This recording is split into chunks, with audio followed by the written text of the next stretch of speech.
You know, for those of us who live, love, and work in San Francisco, we know that tourism is king.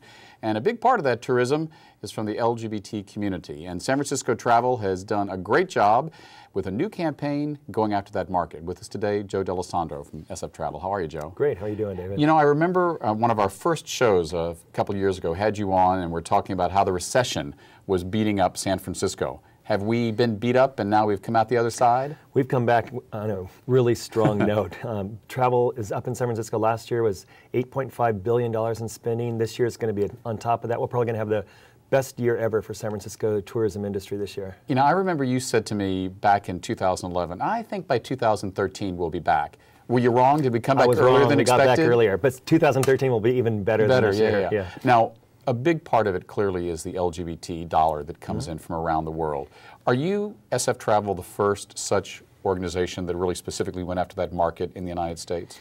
No, there's been a lot of destinations, a lot of cities, a lot of hotel companies that have gone out for the LGBT market for a long time. We've been early on, but I don't think we could be the first.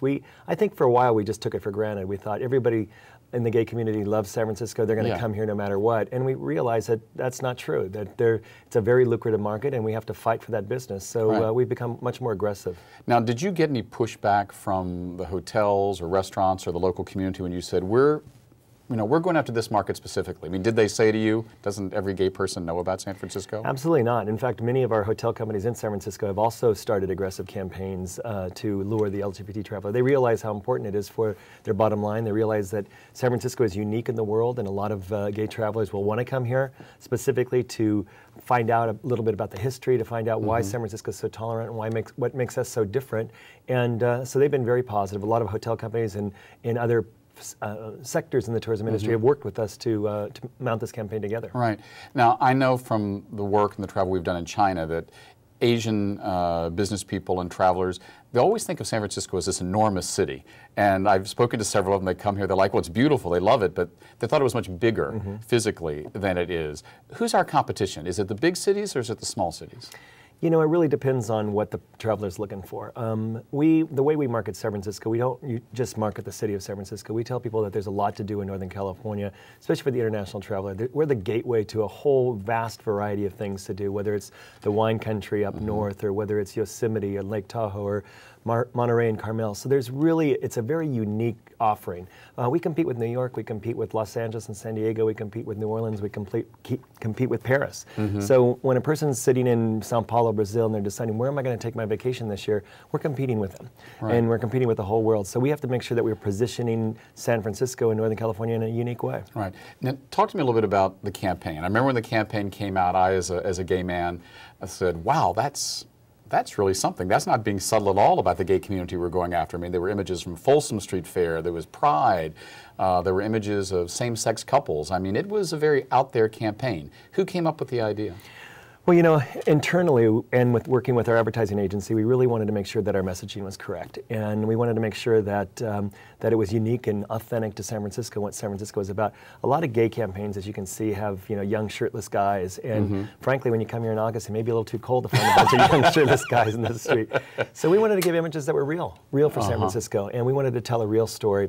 And we wanted to tell people, yeah, you can go to the Castro, that's our historic community, but basically every neighborhood in San Francisco is gay, and that sets us apart. In fact, one of our taglines, one of my favorite ones, is San Francisco's gay neighborhood is, San Francisco. Right. Because unlike lots of cities where they have one finite, small gay neighborhood, basically people can come to San Francisco and feel comfortable anywhere, any part of town, whether you're in Union Square, Fisherman's Wharf, or out in the avenues.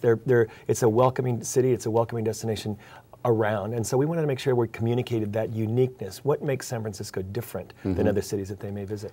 Now, I know San Francisco Travel, besides marketing the city and getting people to stay in hotels and come to Moscone, has also been very, very proactive in, I don't want to say pushing an agenda, but recognizing that this is a city that promoted same-sex marriage. When same-sex marriage was legal briefly in that window in California, SF Travel was out there in front, as was the Chamber supporting it. What has that been like? I mean, not every travel organization will do that, get political, as it were. Has that been something under your leadership that has changed for SF Travel? You've gotten political?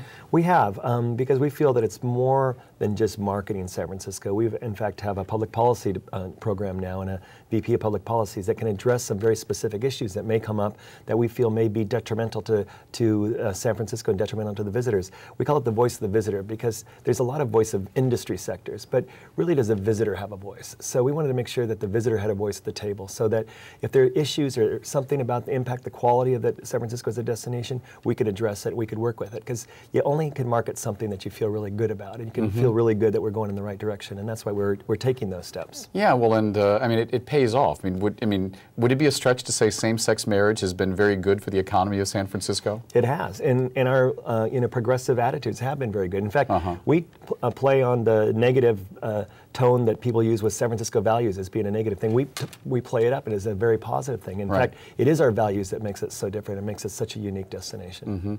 Talk a little bit about the coming year. I mean, it's 2012. We've got the America's Cup World Series going on, coming back during Fleet Week. Next year, 2013, the only international sporting event in the world, America's Cup is going to be here. What else is going on in the next few months or into that 2013 year when we'll be fully back that you think are going to be a reason for the LGBT visitor specifically, but anyone in general to take a look at SF? You know, two things. One thing, the LGBT visitor is almost just like any other visitor. They come here, they want to go shopping, they want to go out to restaurants, they want to go and do things just like anybody else. So we talk to them and share the same activities that we share with any other visitor. But next year, much like this year, we started off the summer season with the 75th anniversary of the Golden Gate Bridge and then went into the U.S. Open and one thing after another. Next year is going to be the same thing. We're still going to have great events from things like Outside Lands, which is making an international name for San Francisco, to our big festivals and events, Pride and Folsom Street and Dory Alley, and all those activities will still be here next year.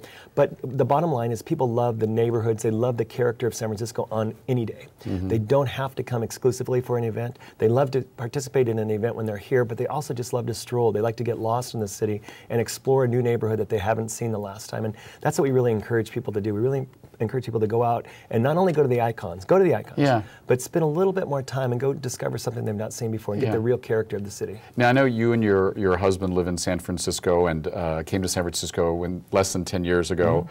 What is your favorite LGBT experience in San Francisco? Like when your family visits, when you're, I know you both have kids when they come, what do you take them to see?